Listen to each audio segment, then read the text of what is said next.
Hi, ನಮಸ್ಕಾರ. ಏನು news channel ಇನ್ನೂ ನೋಡಲಿಲ್ವಾ? ಏನಿಲ್ಲ, ಇವತ್ತು ರಾತ್ರಿ 9:13ಕ್ಕೆ ಶುರುವಾಗಿ ನಾಳೆ ಬೆಳಗ್ಗೆ 3:14ಕ್ಕೆ ಮುಗಿತಿರೋ ನಮ್ಮ ದೇಶದಲ್ಲಿ ಕಾಣಿಸ್ಕೊಳ್ದಿರುವಂಥ ಸೂರ್ಯಗ್ರಹಣದ ಬಗ್ಗೆ ಸ್ವಲ್ಪ ಚರ್ಚೆ ಆಗ್ತಿದೆ ಅಷ್ಟೆ. ಗ್ರಹಣಗಳು ಅನ್ನೋದು ಒಂದು ಸಹಜವಾದಂಥ ಆಸ್ಟ್ರೋನಾಮಿಕಲ್ ಈವೆಂಟ್ಸ್. ಸೂರ್ಯ ಭೂಮಿ ಮಧ್ಯ ಚಂದ್ರ ಬಂದು ಭೂಮಿಯಿಂದ ಸೂರ್ಯನ ನೋಡೋರ್ಗೆ ಕೆಲವು ಸಮಯಗಳ ಕಾಲ ಚಂದ್ರ ಸೂರ್ಯನನ್ನ ಮುಚ್ಚಿರೋ ರೀತಿ ಕಾಣಿಸುತ್ತೆ.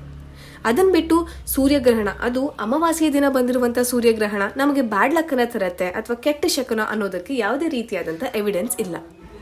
ಗ್ರಹಣದ ಮೊದಲು, ಗ್ರಹಣದ ಸಮಯದಲ್ಲಿ, ಗ್ರಹಣ ಆದ ನಂತರ ಇರುವಂಥ ಸೂರ್ಯನಲ್ಲಿ ಅಥವಾ ಸೂರ್ಯನಿಂದ ಬರುವಂಥ ಕಿರಣಗಳಲ್ಲಿ ಯಾವುದೇ ರೀತಿಯಾದಂಥ ವ್ಯತ್ಯಾಸ ಇಲ್ಲ.